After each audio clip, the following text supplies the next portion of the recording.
After the Punisher was framed for killing over 20 people, Frank became the most hunted man alive, and somehow the Avengers weren't as ready for him as they thought. An ex-Marine sergeant named Rachel Cole was celebrating her wedding when it was suddenly attacked and turned into a massacre. The assault killed everyone there, from her husband to her family, leaving Rachel as the sole survivor. While recovering, she discovered that a criminal organization known as the Exchange was responsible for the attack. So after she healed, Rachel set out to hunt them down and crossed paths with Frank Castle, better known as the Punisher, who was already targeting the same group. Realizing they shared a common enemy, Frank and Rachel teamed up. But things quickly spiraled out of control, so much that, "Hey honey, miss me?" Spider-Man and Daredevil tried to help them, so that no more people would die. Even as Daredevil attempted to reason with Rachel and talk her out of it, he realized she was becoming more and more like the Punisher, and that it might already be too late as anger and revenge had clearly consumed both of them. And he was right, because Frank and Rachel managed to knock out both Daredevil and Peter. The Punisher even stole Spider-Man's web shooters, using them during their confrontation with the Exchange. A clash that changed everything, because one of the Exchange's leaders opened fire, killing several civilians before Rachel was able to shoot and stop him. However, it was already too late. The man had ensured the blame would fall on the Punisher. Rachel, disoriented by the smoke and chaos, "We've got 2 officers unconscious here. They're missing their gear, accidentally. Shot an innocent detective and killed him. I killed him. I killed a cop." "Yes, you did." As time went by, Rachel became so consumed by guilt that she contacted her journalist friend and told her that the Punisher didn't kill the civilians. Realizing her phone was tapped by the police, Rachel deliberately put herself in a position where police snipers could kill her. However, the Punisher tracked her down and knocked out the snipers. Meanwhile, Detective Oscar Clemens, the partner of the officer Rachel had accidentally killed, instructed her to put down the weapon. Believing his partner's death had been an accident, but Rachel, still wanting to die, pulled the trigger anyway, only for the gun not to fire because, "Castle, you bastard." He removed the firing pin. "Why, you bastard? Castle, why did you make me live?" And that's why, with Rachel Cole now labeled the Punisher's accomplice, accused of helping him allegedly, killed dozens of civilians, and awaiting execution on death row, one of the largest manhunts in Marvel history begins, as we see Spider-Man and the police trying to track the Punisher down until, "You used one of my web shooters to get into that building. You used something I created to kill." Spider-Man calls Frank a lunatic who needs to be locked up, admitting that while he wants to believe Frank didn't kill the civilians, even he is starting to doubt it, and that in the end what matters is that Frank's murderous spree is finally over. "You're done. I'm done when I'm dead, kid." Spider-Man tells Frank that he hates him, calling him a loser, saying that Frank isn't the only person who has lost loved ones, and that using that pain as an excuse to keep killing is wrong. Frank, however, calmly tells him that he doesn't want to hurt Peter. "But that's sweet. That really is, Frankie, but it'll take more than you've got." Spider-Man tells Frank that he's faster and stronger than him, and that he knows when to quit. As he continues beating him, he warns that the police are on their way and that they'll lock him up for life. But that's when the Punisher throws a grenade. As Spider-Man tries to recover, Frank begins beating him, telling him that he left him no choice. As Spider-Man struggles to get back up, he looks at his arm and realizes that once again, Frank has stolen one of his web shooters. With no time to waste, Spider-Man heads to Avengers Tower. Part 2. There he finds the Avengers and Wolverine waiting. When Spider-Man explains what the Punisher has done and insists that it's time they finally bring him to justice, no one really listens. Tony immediately starts to leave with Thor and Black Widow, telling Spider-Man they have more important matters to attend to. But Spider-Man argues that the police can't handle the Punisher anymore, and that they need to stop him. He explains that even if the Punisher didn't kill the civilians, he's still killing criminals, and that has to end. Tony, however, simply responds, "This is Bush League stuff. Is the Punisher a very bad man? Sure, does that make him our problem? Absolutely not." Captain America interrupts Tony and agrees with Spider-Man, telling the others that every single life matters and that the Avengers should defend everyone. Tony asks whether they really want the Avengers going after one man with no powers. Captain America admits it would be overkill. So instead, they decide to send Black Widow to bring him in. As they leave, Captain notices Wolverine, and it becomes clear that Wolverine may agree with the Punisher's way of dealing with criminals, as he doesn't agree with the plan. You believe in the best, Captain? Me? I believe some people deserve to die. We see the Punisher entering the basement of a warehouse, but before he can act, he hears a voice ordering him to hold his fire. Wolverine steps out of the shadows and immediately asks whether Frank killed the civilians. When Frank explains that he didn't, Wolverine warns him that the Avengers are coming after him. Frank listens, then calmly begins to walk away, telling Wolverine that once he leaves, the bombs hidden throughout the building will detonate, erasing any trace that the two of them were ever there together. Black Widow begins her mission and decides to visit Rachel Cole, who is awaiting a death sentence. She dresses in disguise and begins telling Rachel that death awaits her. When Rachel ignores her, Black Widow asks if she really wants to die so badly, but Rachel gives no response. Natasha then begins questioning her about Frank and his whereabouts, explaining that his testimony could save her life. Rachel says she doesn't know, and that even if she did, she would never tell her, because she believes it's her fault that someone died. When Natasha returns to Avengers Tower, she meets Wolverine and immediately tells him that she has been tracking his movements and knows he met with Frank. When Wolverine asks if she's going to tell anyone about it, Black Widow says she won't, and resumes her search for Frank. First, she goes to Ukraine and meets with an informant who tells her that Frank has been extremely busy killing criminals from Eastern Europe to Africa, from drug dealers to gang members. With no information about where he is now, Black Widow travels around the world trying to track his every step. Eventually, after her guides betray her in the Congo, she defeats them, ties them up, but that's when she hears a gunshot and realizes that the Punisher is here and has been watching her.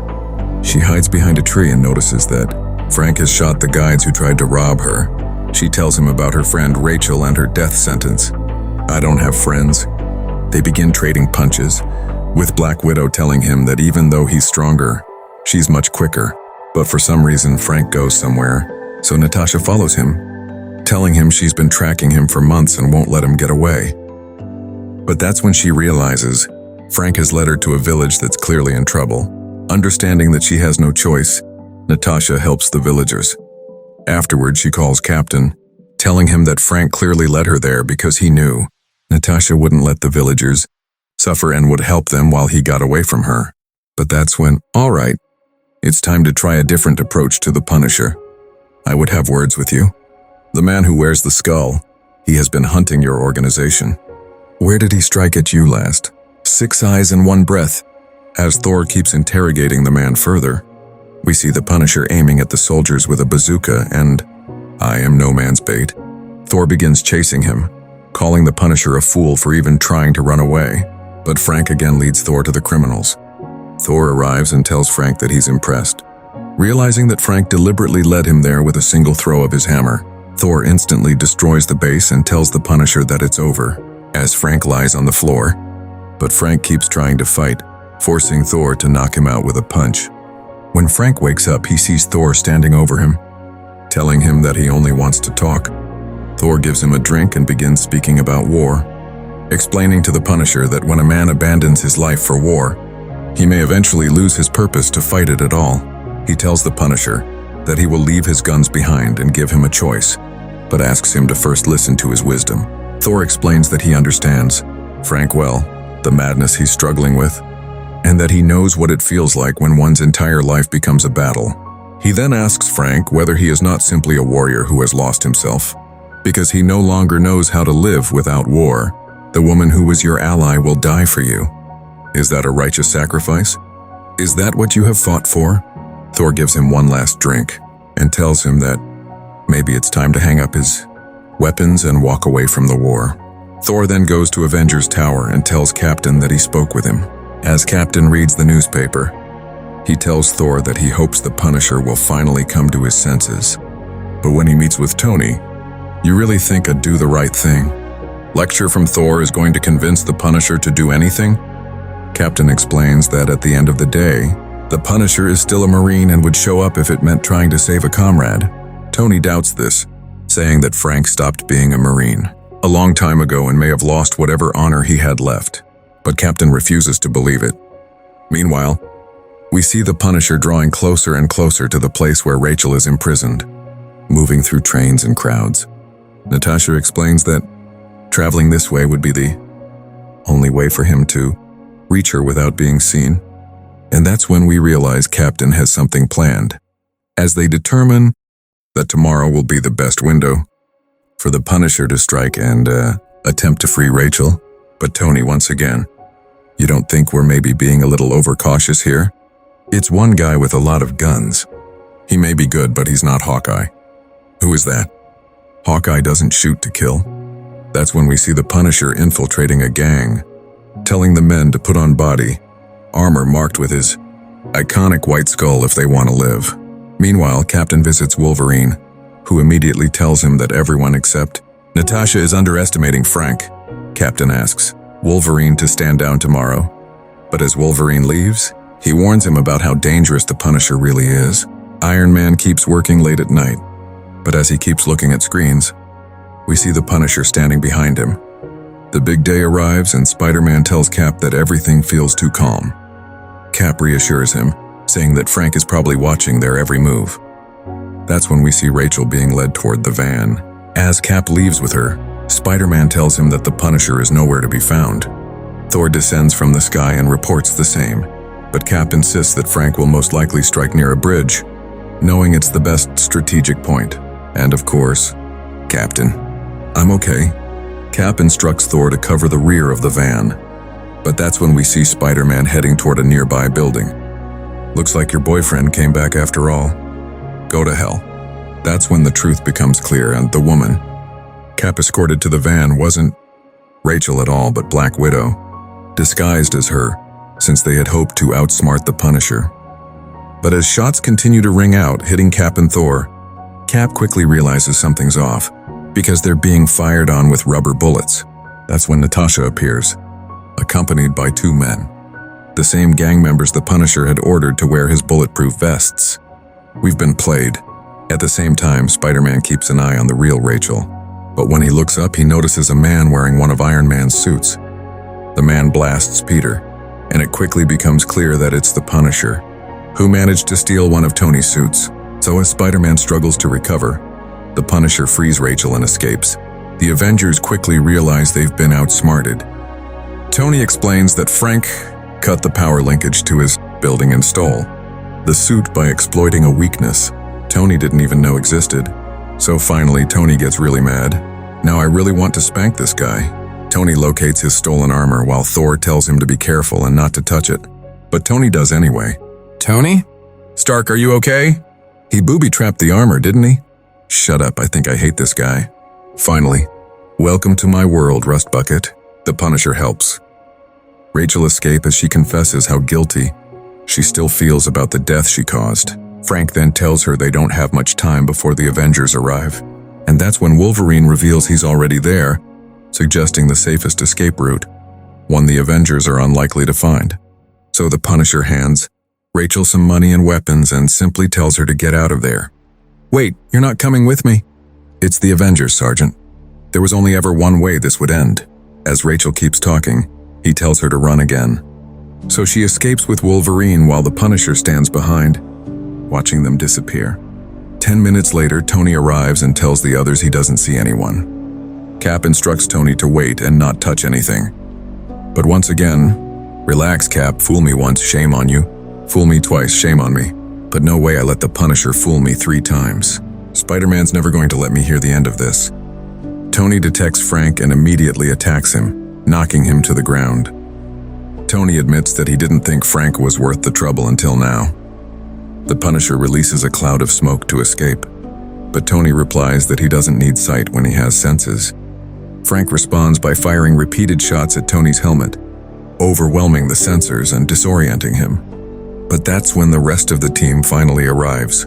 I have him. Thor attacks him, but the Punisher counters by using the stolen web shooter. Natasha sees her opening and strikes, kicking him hard. Spider-Man joins the fight, but he misses his attack, The Punisher fires rubber rounds to take him down. Natasha attacks again, striking him with one of her devices. Tony and Thor follow up, and as Frank finally falls, Natasha delivers a hard kick to his head. The Avengers surround him, telling him it's over, but battered and bleeding, Frank still shouts that it isn't. Then Cap arrives and orders everyone to stand down. He tells Frank it's over. The Punisher, respecting Cap more than anyone else, lowers his head and finally agrees. In the end, we see the Punisher imprisoned in an underwater facility with no possible escape. As the team discusses the battle, they come to a realization. Frank went to extreme lengths to ensure no one was seriously hurt during the fight, only to buy Rachel enough time to escape. The final panel shows Rachel continuing Frank's work in the city, hunting down and killing criminals,